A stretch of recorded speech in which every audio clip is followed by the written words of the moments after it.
RTV app వార్తల్ని క్షణాల్లో చదివే అవకాశం ఉంటుంది. ఒక న్యూస్ పేపర్, ఒక టెలివిజన్ ఛానల్ మీ చేతుల్లో ఎప్పుడు ఉంటాయి. ఆహ్వానించడానికి అయితే సిద్ధంగా లేదు. సీనియర్ కాంగ్రెస్ కూడా లేదు. ఎందుకంటే మా ప్రాంత ఈ ఎమ్మెల్యే గారు 30 సంవత్సరాల నుంచి ఇదే కాంగ్రెస్ పార్టీలో ఉన్నారు. కాంగ్రెస్ పార్టీ కోసం పుట్టి పెరిగారు.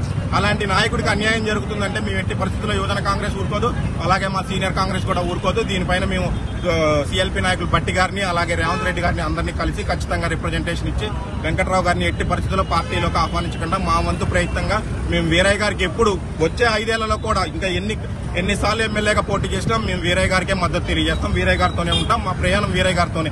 రేపు పొద్దున ఆయన వచ్చి పార్టీలో జాయిన్ అయినంత మాత్రాన మేము ఆయన సంకలనం నాకో ఎవరు నాకో ఆయన ప్రలోభాల కోసం, ఆయన ఆస్తులు కాపాడుకోవడం కోసం ఈ రోజు అధికార పార్టీ మీద ప్రేమతో కాదు ఆయన వచ్చేది. ఆయన ఆస్తుల కోసం గతంలో మధ్యాహ్నం ప్రెస్ మీట్ లో మా వాళ్ళు చెప్పారు కదా ఉదయం, అలా ఆయన చేసిన కబ్జాలు అవి కాపాడుకోవడం కోసమే ఆయన కేవలం అధికార పార్టీ కోసం చూస్తున్నారు. నియోజకవర్గ అభివృద్ధి కోసం కాదు, నియోజకవర్గ ప్రజల గురించి కూడా ఆయన చూడటం లేదు. మేమైతే ఎట్టి పరిస్థితుల్లో దాన్ని యాక్సెప్ట్ చేయం. సీఎం ని కలిసేవాడు కాదు, ఈ ప్రాంతం గురించి ఎక్కడా మాట్లాడేవాడు కాదు. ఆ కమ్యూనికేషన్ లేకపోవడం వల్లే ఇక్కడ ఈ ప్రాంతానికి ఇంత అభివృద్ధి ఏమీ నోచుకోలేకపోయింది. నేను అలా చేయను, నా ఈగోలు పక్కన పెట్టేసి నేను ముఖ్యమంత్రి గారిని కలుస్తానని చెప్పి ఆయన వెళ్లి కలవడం జరిగింది. అయ్యా మీరు నిధులు కోసం వెళ్లి కలిస్తే తప్పు లేదు, దాని గురించి మేము ఏం మాట్లాడము. పాత ఉన్న ముఖ్యమంత్రి కేసీఆర్ గారు ఎప్పుడు కూడా అపాయింట్మెంట్ కూడా ఇవ్వలేదు వీరయ్య గారికి.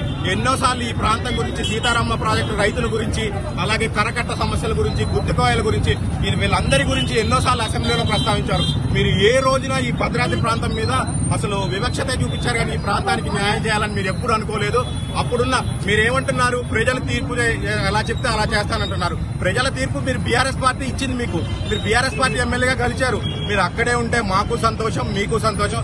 అలా అని మీరు పోదం వీరయ్య గారి మీద అనుచిత వ్యాఖ్యలు చేస్తానని అంటే ఊరుకునేది లేదు. ఈ ప్రాంతం పైన పోదం వీరయ్య గారికి ఎంతో ఉంది. మొన్న బట్టి గారు వచ్చినప్పుడు కూడా అన్నారు, పోదం వీరయ్య గారు కరకట్ట గురించి అప్లికేషన్ పెడితేనే శాంక్షన్ చేశామన్నట్టు కూడా బట్టి గారు చెప్పారు.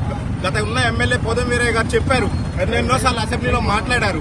ఖచ్చితంగా కరకట్ట కావాలి, ఇక్కడ ప్రాంత ప్రజలు వరదల వల్ల ఇబ్బంది పడుతున్నారు, సీతారామ ప్రాజెక్టు రైతుల నష్టం గురించి ఎన్నోసార్లు అసెంబ్లీలో పెట్టారు. కానీ మీరు ఏ రోజున దాన్ని చౌన పెట్టుకోలేదు. కానీ ఇది ప్రజాపాలన ప్రభుత్వం. మీరు వెళ్ళగానే సీఎం అపాయింట్మెంట్ మీకు దొరికింది. అదే గతంలో మా వీరయ్య గారు 5 సంవత్సరాలు కష్టపడ్డా కూడా ఏ రోజు మా వీరయ్య గారికి అపాయింట్మెంట్ దొరకలేదు. ఇక్కడ ఐటీడీ మీటింగ్ లో కూడా మా వీరయ్య గారు ప్రాజెక్టుల గురించి, సీతారామ ప్రాజెక్టు గురించి, కరకట్ట గురించి రిప్రజెంటేషన్ ఇవ్వడం కూడా జరిగింది. దాన్ని మీ అప్పటి ముఖ్యమంత్రి కేసీఆర్ గారు కనీసం దాన్ని చూడకుండా ఒక పక్కకు విసిరేయడం జరిగింది.